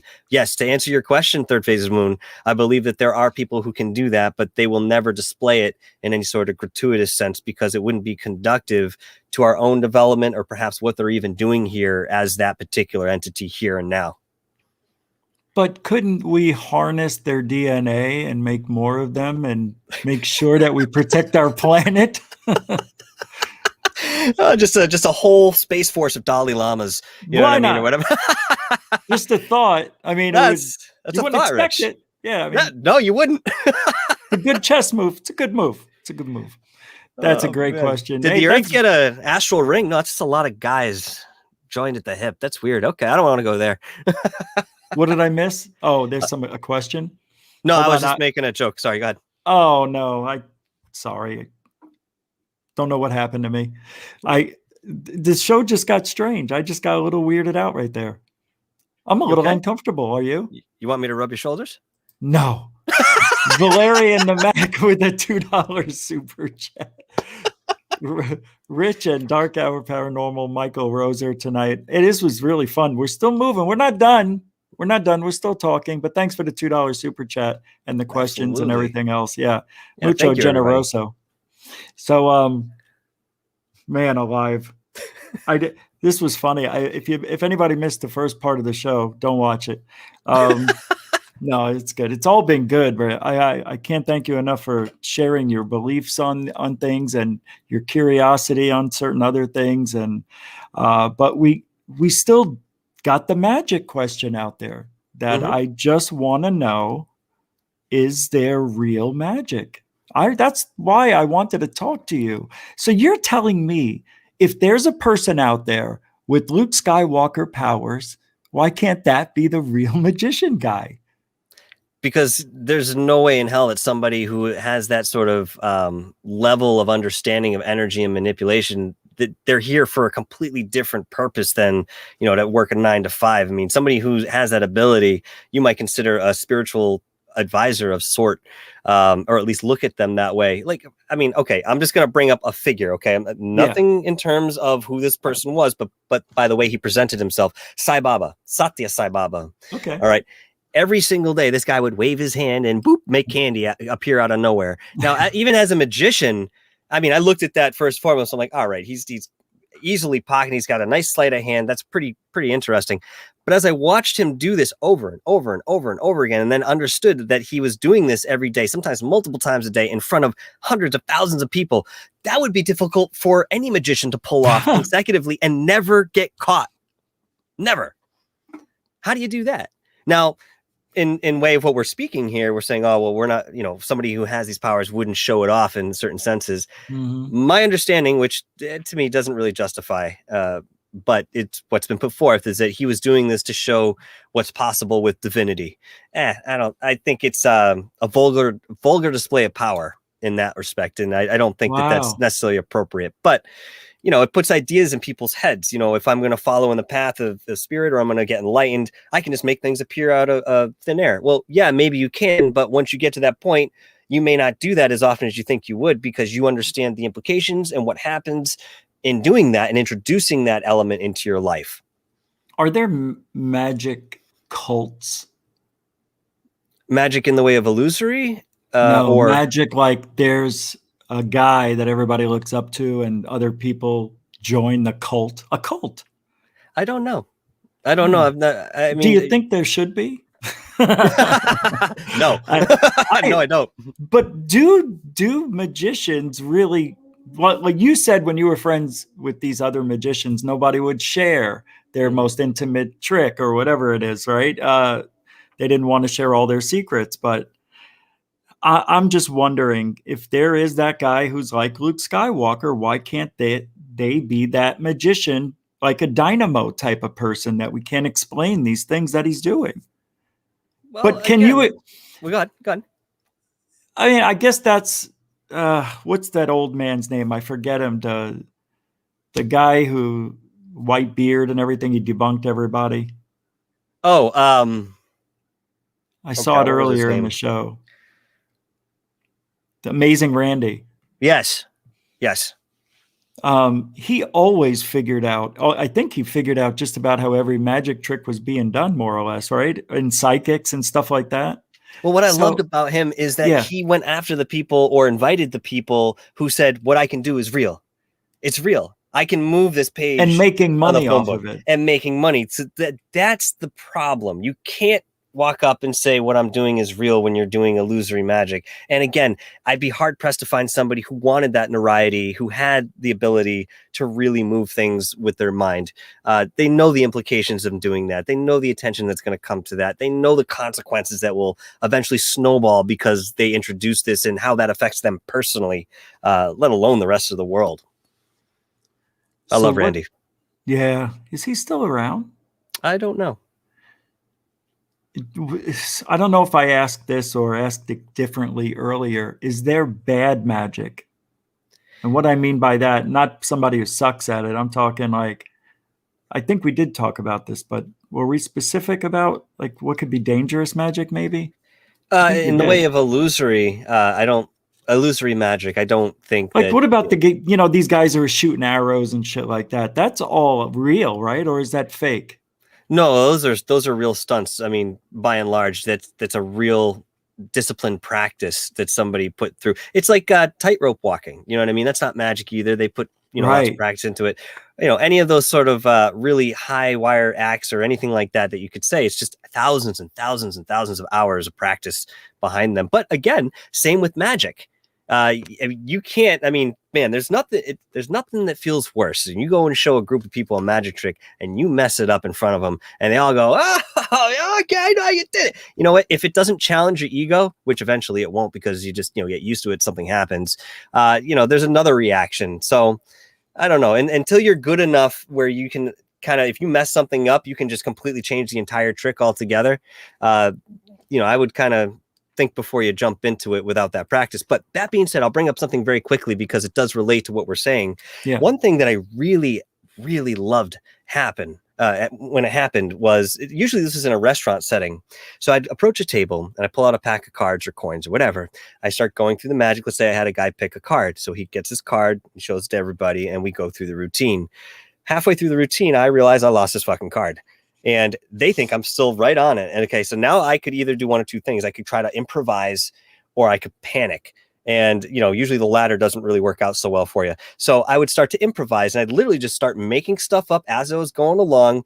And every once in a while, that card that I lost would show up in the perfect place. Like it could be like, I would just take an indicator card right off the top. So as I'm talking, I just take an indicator card, pocket that card, and that's what I was going to use to reveal. It would just happen to be his card. So not only was I surprised that his card was in my pocket, he was too. And, it had disappeared from the deck. And, that to me is sort of that synchronistic sort of happenings. But that to me is the closest I would call real magic. When even the magician is fooled. He fools it himself. Still works That's out. the best. That's funny, actually. Yeah, that would be cool to see that happen that way and not know it, and then you being surprised. It's hard not to show you're surprised too, because you're looking at it and you're thinking, holy crap, this just worked out. And they're like, my God, how did you do that? And you're thinking, I have no idea. No idea. But it worked. You got me, guy. That's great. Real magic right there. That's real magic. Do you still watch magic today, or are you just not into it anymore? I pick it up here and there. It's fun to watch some of the things that come out, but I'm not really up to speed on who's out there. I still watch some of my older guys because they're still pretty active, but not being in the scene and being out there, working in the field as a magician, you kind of fall behind on certain things. We were really, and I know this is weird to say, but there were a lot less of us back when I started doing magic. We were right on the forefront of ingenuity in terms of magic as a whole. Things were changing. And again, I mentioned, these flourishy cuts. That's something that only a handful of us actually did back then. And now they're popular the world over today, flourish cuts and so forth. So I thought of a great show that you should put together, and it's called Paranormal Magic, where you and 4 magicians tour the country or the world and go to haunted places and try to figure shit out. That would be cool.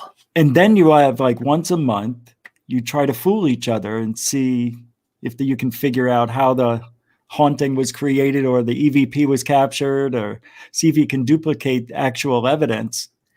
On top of that. Yeah. I don't know, man. Just, it would be really tricky to pull off. I don't know how it would work, but I just like, I'd like to see magicians, and in between they're doing little magic tricks, trying to fool each other, and you get to learn about them on the way.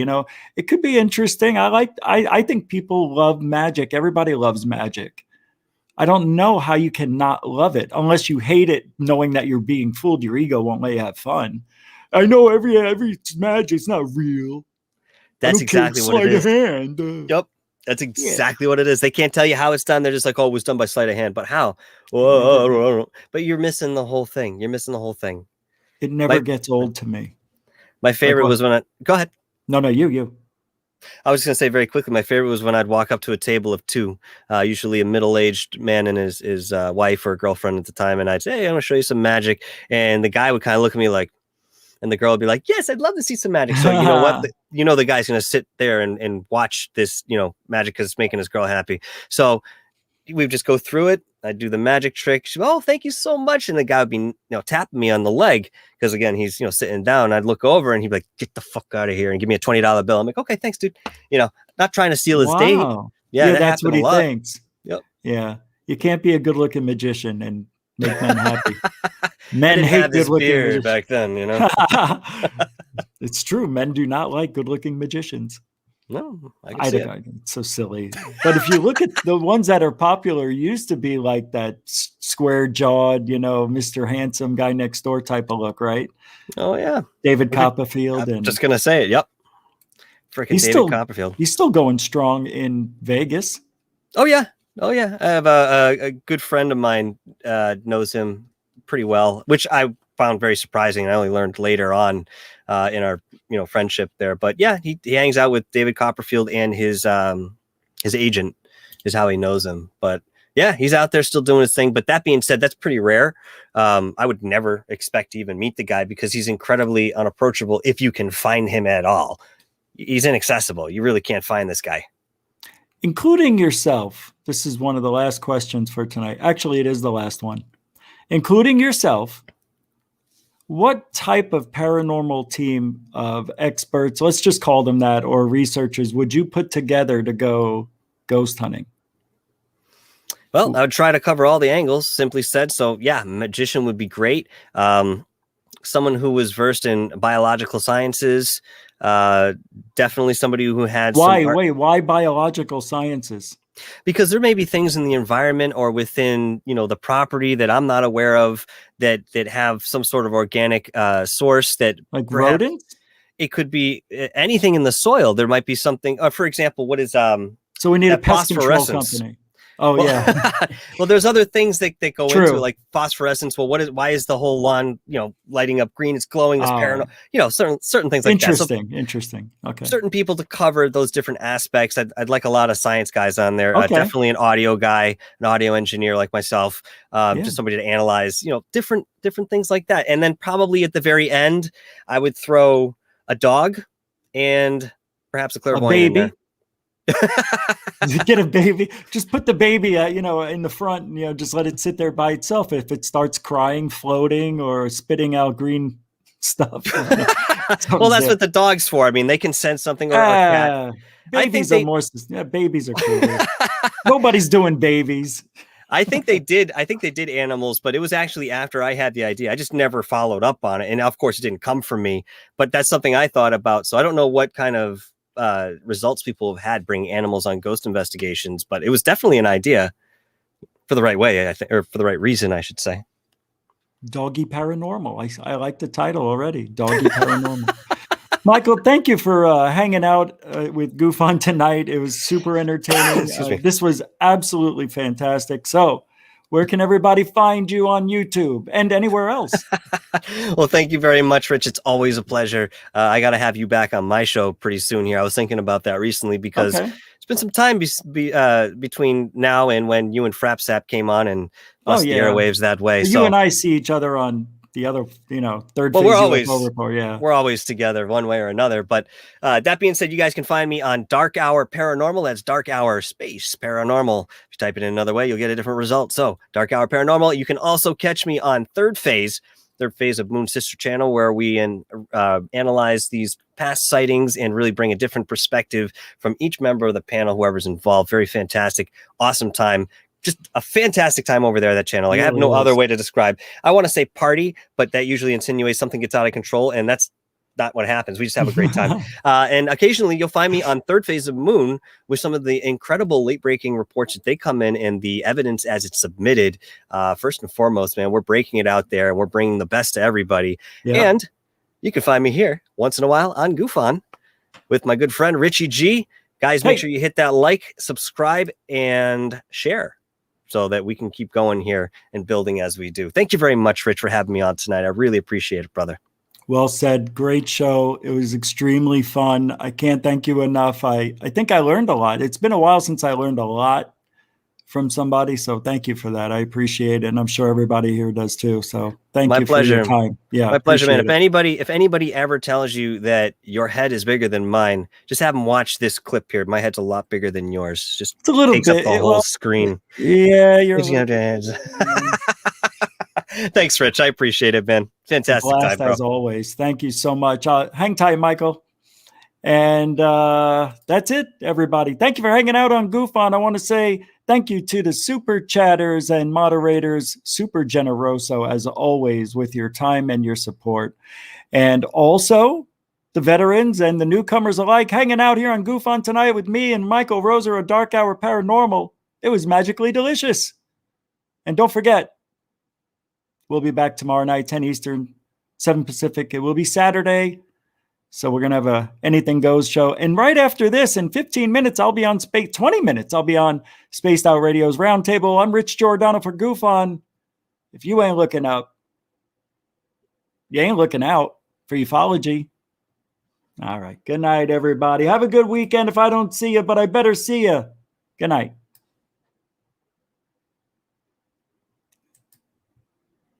It's not going. It didn't work. Didn't work. Did it work? That's hilarious. That's good stuff. Still not working. Still not working, Michael. Where is it? Everything's gone crazy. I don't know what you're complaining about. All you have to do is go to sleep. Classic Goof On. Good night, everybody. You're scared of your own shadow and terrified of dear Uncle Gustav. Yes, I am. Well, I'm not. I don't care if he does find me gone. But come, Frida, I beg you, think about what you're doing. Everyone says he's a wicked man. What about it? Who wants to be good if being good is singing hymns and praying all day long? He's doing what's best for us, I'm sure. It might be best for you. It's not for me. I'm going, and you might as well stop arguing about it. And I warn you, if you dare tell on me, Frida, you know I wouldn't do that. I'm just telling you, you know what will happen if you do. Stop it, you're hurting me, not harming.